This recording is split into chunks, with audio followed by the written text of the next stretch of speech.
afternoon, professors and classmates. Today I'm going to introduce you my research proposal that is called Effects of Pedagogical Translation of EFL on Students' Motivation to Learn when doing English activities. To start with, it's important to talk about the background information. This research was carried out at Liceo José Torillo Medina, which is located in Santiago de Chile. It was part of a 12th grade that has 43 students, and 19 of them were male students and 44 of them were female students. An important feature of these of the students is that they possess a pre-intermediate proficiency level. During the practical experience, it was possible to notice that the teacher tended to use a specific technique in which she translated everything in the student's mother tongue as soon as she said it. For example, she said, and this is a quote from my observation records, did you go to the doctor yesterday? And immediately said, ¿fuiste al doctor ayer? So the students didn't have the chance to think about what the teacher wanted to mean. Thus, for this reason, it was possible to notice that there were some kind of effect on the way that the teacher used this technique and the way that students participate in terms of doing their activities in the English lessons. Some consideration regarding this study is that it emerged from a theoretical perspective because, as some authors have said, such as Nazari, the use of L1 should be avoided when you are teaching a foreign language because it's not appropriate. Additionally, this study is circumscribed to an educational area because, as I mentioned before, this was carried out in an educational institution.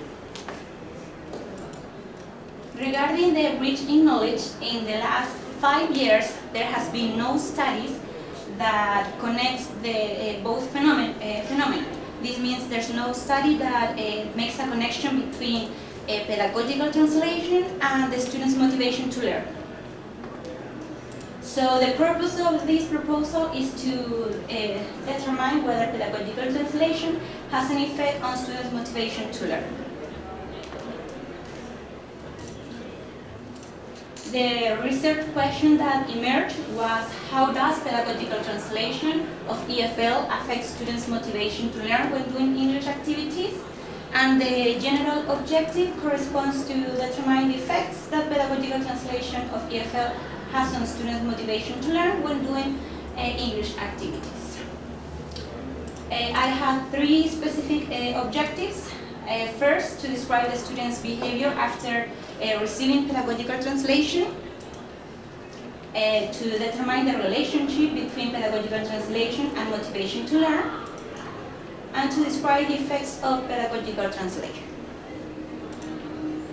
As in every quantitative research, I have 3 hypotheses. The working hypothesis says that pedagogical translation has a positive effect on the student's motivation to learn. The null hypothesis says that pedagogical translation has not a positive effect on students' motivation to learn. And the alternate hypothesis says that pedagogical translation has a negative effect on the student's motivation to learn. In this concept map, you can see some of the main concepts that are necessary to define in order to understand completely what this study is about. To start with, EFL can be defined as English in a place where English is not the mother tongue, and according to Bruton, Rumpit, Flavel, Hill, and Pincus, where English does not play an essential role in a national or social life. The learner can be defined according to the cognitive development According to Rosenkranz, Smith, and Wood, teenagers can formulate hypotheses and think about abstract relationships and concepts. Technique to teach can be defined according to Brown as specific activities done by the teacher that are consistent with a method and in harmony with an approach. The two main concepts are these ones. Motivation to learn, according to Lumsden, can be defined as the students decide to participate in the learning process. This concept can be observed in this study as the students' attitudes and behavior when receiving pedagogical translation. Pedagogical translation can be defined as the use of translation activities that can be carried out in L1 and L2 at the same time according to Lenard. Pedagogical translation will be observed as the oral activities given by the teacher that include translation itself. Regarding the methodological framework, the paradigm corresponds to a positivist one. According to Ahmad, Kassim, Martin, and Humer, the positivist paradigm consists on focus on what is objective and focus on the facts and not on the meaning. This means that there's no place for interpretations. Regarding the approach, corresponds to a quantitative approach. Creswell said that one of the main characteristics of quantitative approaches is that the hypotheses that are expected to be corroborated or denied. The design corresponds to a quasi-experimental. According to Sabarl and White, the quasi-experimental design attempts to determine causal hypothesis. This means that if variable A causes or affects somehow variable B to do something. Additionally, this study itself follows a single group interrupted time series. According to Creswell, this design is part of the quasi-experimental and has the purpose of one single group take data before and after receiving a treatment of the same sample. Regarding the procedural time series design, in the first step, select participants for group. It's like the selection of the sample. In this part, there will be selected 38 students out of 43 because there is considered a 5% margin of error. Additionally, the participants need to have similar characteristics. This means that there need to be 19 female students and 19 male students. The following three steps consist on taking pre-tests or observations that corresponds in this case to checklist. Regarding the checklist that expects to demonstrate if certain attitudes and behaviors of the students appears when they receive pedagogical translation. The intervention also can be called the treatment. Consists on the application of this treatment that consists on pedagogical translation. And the three last steps corresponds to three more checklists that consist in pretty much the same that the first, that the pretest. In these research materials are going to be used observational checklists, as I already mentioned, and a questionnaire. The observational checklist includes 10 observation phenomena, and it had a column of yes, no, so the researcher can only complete the checklist itself. Since there are 38 students and it's too much for one researcher, it will be needed the help of at least five extra observers that can help the researcher to complete the checklist. A questionnaire will be applied to the students at the end of the at the end of receiving the treatment, it has the characteristic of being a closed-ended questionnaire, and it includes 5 statements. The purpose of the questionnaire is to analyze the number of students that consider that pedagogical translation has an effect on their motivation. The analysis techniques, they are going to be used parametric statistics that, as it says, compare 2 different sets of data. It is important to mention that parametric statistics are part of the inferential statistics.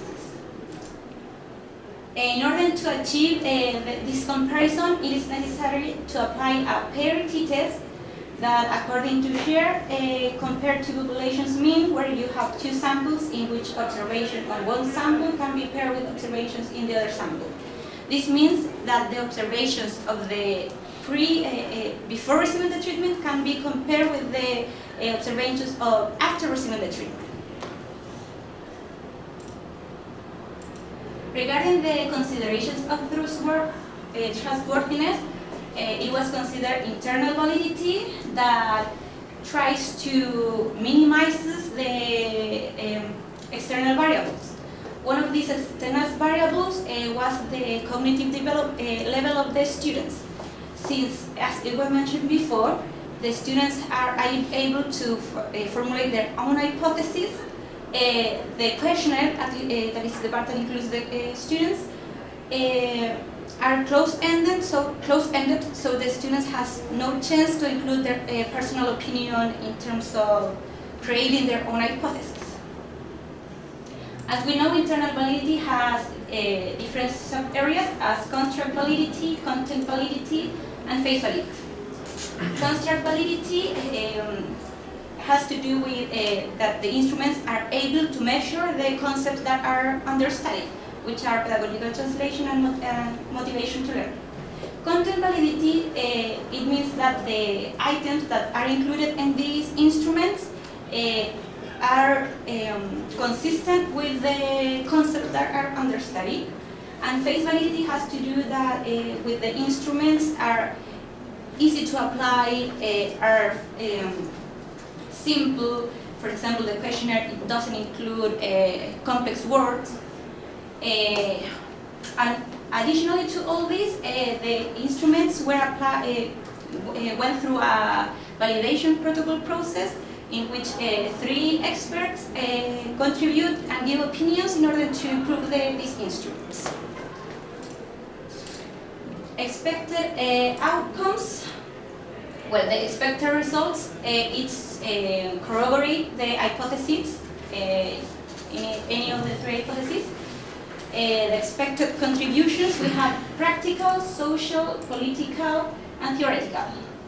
Regarding the practical, it would be, this study would help teachers to know whether it would be a good idea to implement pedagogical translation as an efficient tool in the English lessons. Regarding the social, by using if indeed pedagogical translation has a positive effect, would be a good idea to implement this technique in order to increase the students' interest in learning a foreign language. In the political aspect, it can be said that this study can contribute because the curriculum can include the benefits of adding this technique or the disadvantages of adding this technique in the English lessons. And the theoretical, because it can support some theories that says that it is important to have a relaxing and free stress environment in order to improve the students' learning.